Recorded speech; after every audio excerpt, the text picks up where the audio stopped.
Hi guys, it's Thomas Moran and I'm a professional gambler. In today's video I want to give you my each way Trixie for the Cheltenham Festival day one tips and all my run through throughout the day, what I like, what I don't like, and just ending on a place part for you guys if you want to spend a little bit less and just cover all the first 6 races. So first off, 120 Supreme Novice Hurdle, and I was just looking, I've been looking all morning. I'm doing this video at 10 o'clock in the morning and there's been a lot of money for Kopeck to boards. I can see why. I mean, this is the horse I have liked from the start. Would I back it in a very good 12 runner field? No, I wouldn't. It's now trading at about 1.88. There's clearly money for it. It ran amazingly last time, won very, very easily, and it got fractious. It sort of did everything wrong. And with these novices, what can happen is you just don't know how much they're going to improve. And for someone who likes form figures and speed figures, we don't know if, Kopeck to boards could be another sort of 10-20 pounds in from what it ran last time, which was amazing. It did everything wrong. It got sweated up. It might do that again today. And when it got sweated up, it was playing up, but yet still kept pulling and pulling and still won easily.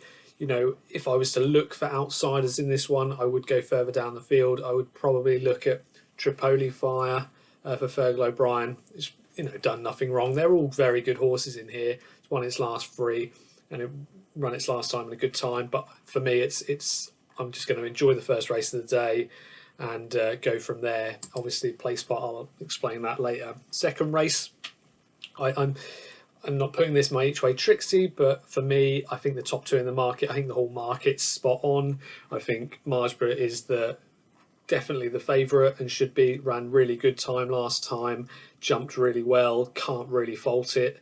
Dan Skelton's horse, Loaded Sud, I'd say that's a very good second favourite in the race. Would I be backing the second favourite? I love a bad odds on race. I actually had a 4-1 winner yesterday, turned over a 1-8 shot, and I do love my odds on shot.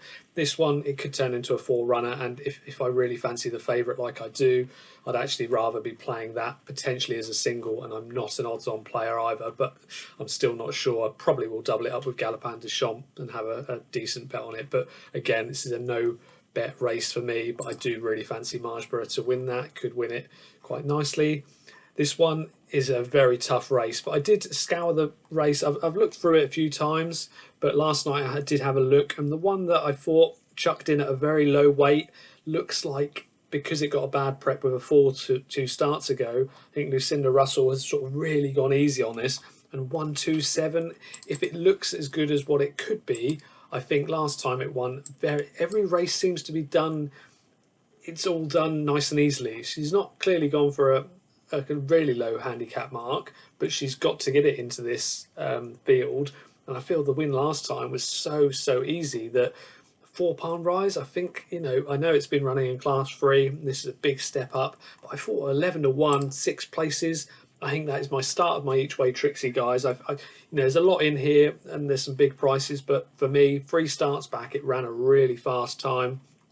I thought it stepped up well. It's don't always want to watch its jumping because it looks like it sort of corkscrews midway through, but I think to start us off, I think that's a really nice each way play at Cheltenham. And then you've got the 320 Close Brothers Mares Hurdle.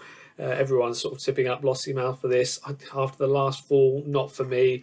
If you've watched any of my other videos, guys, you'll know the one I'm probably going to tip up here, Jatara. I was very impressed with the cheek pieces added last time. I think this is a muchness race. I think if this was over 20 furlongs, I'd be even more excited about it. But I think, I was backing it at 25s. It's now 33s.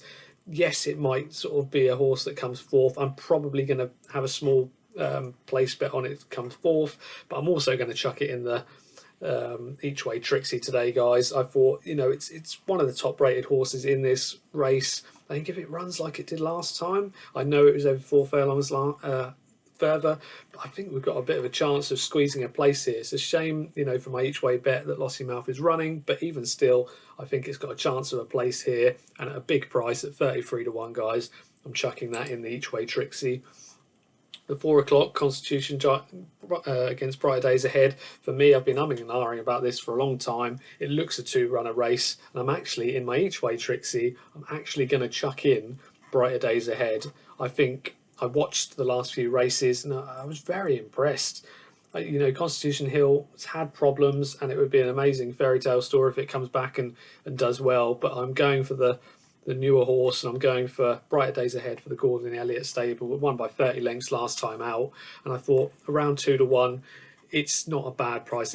Everything else in the race looks a little bit exposed, and Brighter Days Ahead, the numbers it's running are way up there. So for me, that's my each way Trixie, guys. This is a kind of race, it seems like they're all very close to me. You know, there's Liam Swagger at sort of 14-1 was something I was tempted to, but I don't like these races. 22 runners and you're only getting 5 places. If someone gave me 6, like Bet365, I might have a go on a couple, but it's a no.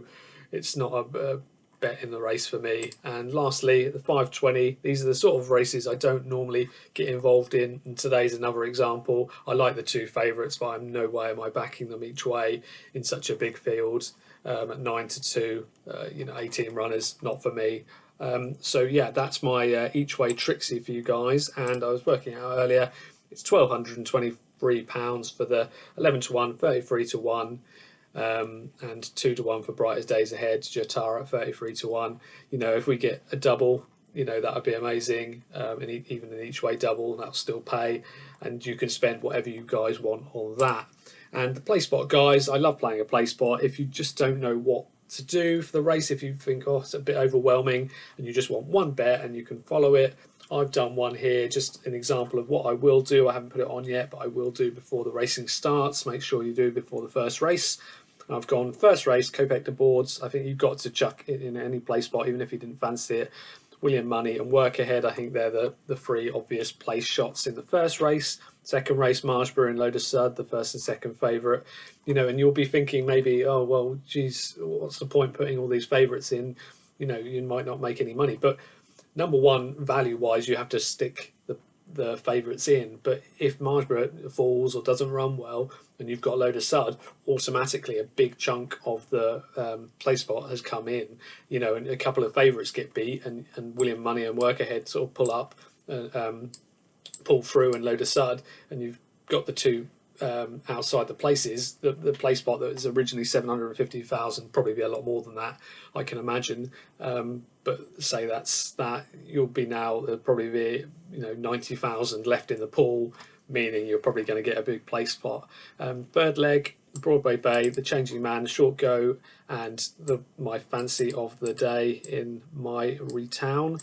Then next race, we've got Lossiemouth, July Flower, Jade de Grugy. Again, hoping that maybe the favourite pulls out that one. I've gone just for the next 2, Constitution Hill, Brighter Days Ahead in the 4 o'clock, and Stencil, the favourite, in the last race. What you can do sometimes, if a lot of favourites have been beaten, it's going to be a big play spot, you could lay the Stencil for a top 4, knowing that potentially you're going to make some money if it's going to be a big play spot. I hope you're good, guys. Please let me know. We've only got, I'm so excited, 3 hours to go until the Cheltenham Festival starts. Please let me know what you're backing. You don't have to follow any of mine. This is just, what I fancy today. And like I say, Marshbury would be my 1, but who wants to be backing it sort of 1-2 on? It's not exactly an exciting prospect. That's why I like to give you guys a bit more value, and hopefully the Trixie can do well today. Please let me know what you're doing. If you like these videos, guys, please like, subscribe, hit that bell notification now off to the bookies to place some more bets, and most importantly, take care.